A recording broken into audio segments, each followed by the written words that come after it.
Hi guys, कैसे हैं आप सब। गाइस, आज हम आपको जो कहानी सुनाने जा रहे हैं ये कहानी है तौहीद की। गाइस, स्टोरी स्टार्ट करने से पहले आप सबके पास भी अगर कोई रियल लाइफ स्टोरी हो तो आप हमें मेल कर सकते हैं। अपना ईमेल मैंने इस वीडियो के डिस्क्रिप्शन में ऐड किया है, आप वहाँ से मुझे मेल कर सकते हैं या फिर आप मुझे इंस्टाग्राम पे भी सेंड कर सकते हैं। और अगर आप सब मेरे चैनल पर नए हैं तो चैनल को सब्सक्राइब कर लें और पास में लगे बेल आइकन को भी प्रेस कर दें ताकि हमारे हर नए वीडियो की नोटिफिकेशन आपको मिलती रहे। और वीडियो को लाइक, शेयर और कमेंट करना बिल्कुल ना भूलें और कमेंट में ज़रूर बताइएगा आपको तौहीद की स्टोरी कैसी लगी। तो चलिए स्टोरी स्टार्ट करते हैं। तौहीद जब 7 साल का था तब उसकी मुसलमानी हुई थी।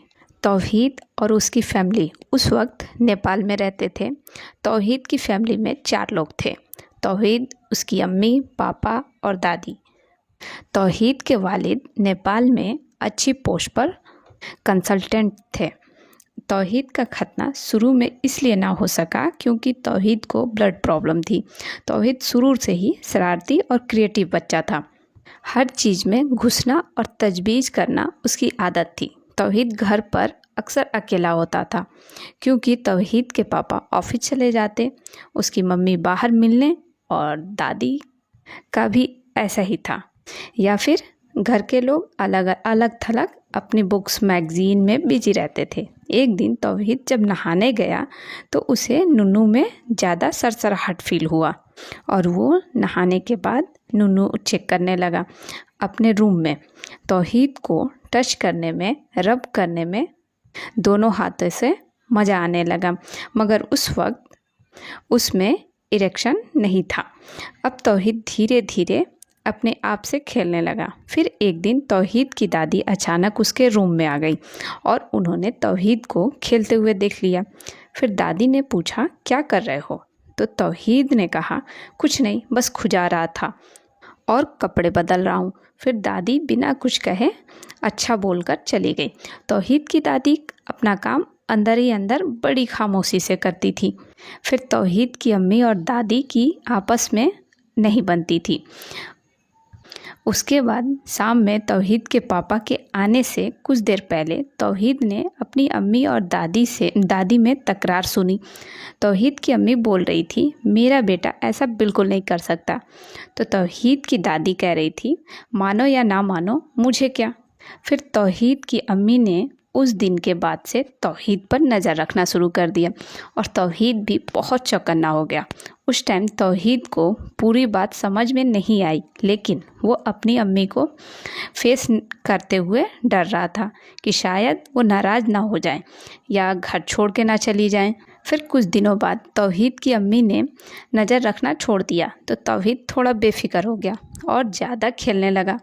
फिर आता है वो दिन जब तौहीद पकड़ा गया। तौहीद को लगा उसकी अम्मी देर से आएंगी तो वो अपनी अम्मी के रूम में चला गया। तौहीद की अम्मी के रूम में सिर्फ परफ्यूम, लिपस्टिक वगैरह की खुशबू आ रही थी।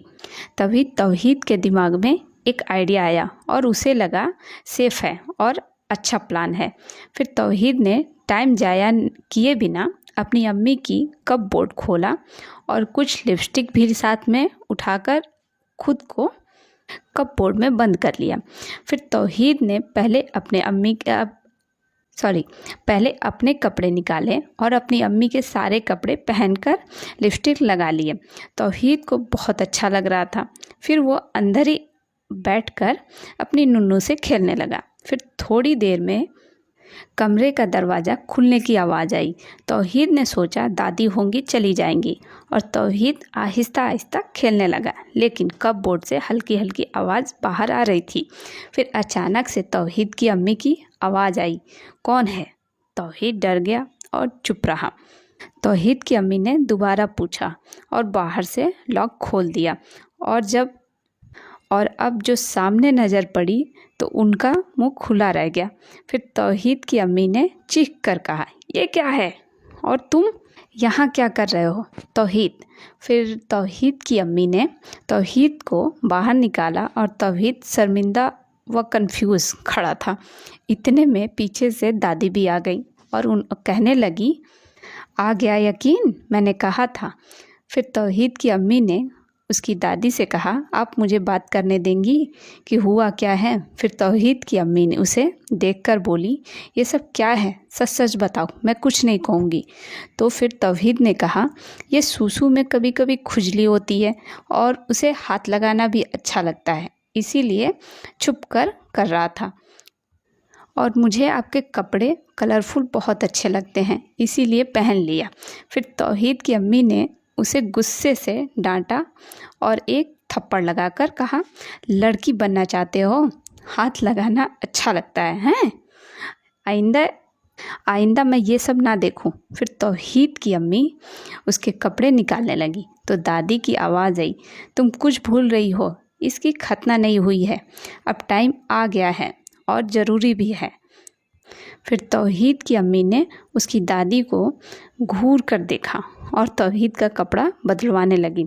फिर कपड़े बदलवा कर खामोशी से तौहीद की अम्मी उसकी दादी के पास चली गई और दादी के कमरे से आवाज़ आ रही थी, तौहीद की खतना करवानी होगी।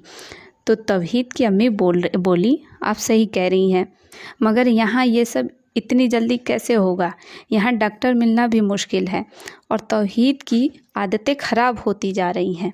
तभी दादी की आवाज़ आई, तुम परेशान मत हो, हम दोनों मिलकर संभाल लेंगे, बच्चा है, अभी भी वक्त है, मैं भी कुछ देखती हूँ। तुम रात को अपने शौहर से भी बात कर लेना। और दूसरी तरफ तौहीद ये सोच रहा था कि ये खतना क्या होता है। फिर तौहीद ने दादी के पास जाकर पूछ ही लिया, दादी ये खतना क्या होता है? तो दादी ने तौहीद को देखा और बोली, ये जिसे तुम हाथ लगाते हो उसे काटते हैं और उसे ही खतना कहते हैं। ये सुनकर तौहीद डर गया। फिर तौहीद ने कहा, मजाक कर रही हैं? तो दादी ने कहा, नहीं। अब तौहीद को यकीन हुआ कि सच में बोल रही हैं। फिर तौहीद ने कहा, तो उसमें तो बहुत दर्द होता होगा, खून भी बहता होगा, है ना? हाँ, तो दादी आप अम्मी को मना करवा दें, मैं अब नहीं करूँगा, सूसू ना कटवाएं। फिर दादी ने कहा, चलो जाओ अपने कमरे में, अब तो ये ज़रूर होगा, और वैसे भी ये सब लड़कों का होता है। बेचारा तौहीद रात में भी चुपचाप रहा। उसके पापा ने पूछा कि आज बेटा बड़ा चुप है, और रात में तौहीद ने अपनी अम्मी और पापा की बातें सुनी। तौहीद की अम्मी बोल रही थी कि तौहीद की खतना फ़ौरन करवाएं, ये मेरा और अम्मी जान का फ़ैसला है। फिर तौहीद के पापा बोले, अच्छा मैं कोई डॉक्टर ढूंढता हूँ, परेशान मत हो। ये सारी बातें सुनकर तौहीद को ये अंदाज़ा हुआ कि ये सब मजाक नहीं। और अब तौहीद की अम्मी अक्सर चिड़चिड़ और गुस्से में रहने लगी। फिर एक दिन तौहीद ने अपनी अम्मी से कहा, अम्मी आप खतना ना करवाएं, मैं अब हाथ नहीं लगाऊंगा। तो तौहीद की अम्मी ने गुस्से से कहा, वो तो ज़रूर होगा। इतना सुनकर तौहीद भी जिद में आ गया और बोला, अगर ऐसा है तो मैं भी हाथ लगाऊंगा, वो भी आपके सामने। तौहीद को यही लग रहा था कि ये उसके घर वाले खतना का नाम लेकर सिर्फ उसे डरा रहे हैं। और तौहीद ने अब अगले दिन से ही अपनी अम्मी के सामने ही अपनी नुनू निकालकर उसे खेलना शुरू कर दिया। तौहीद की अम्मी उसे डांटती, मारती, ज़बरदस्ती हाथ हटाती। इसमें भी तौहीद को मज़ा आने लगा।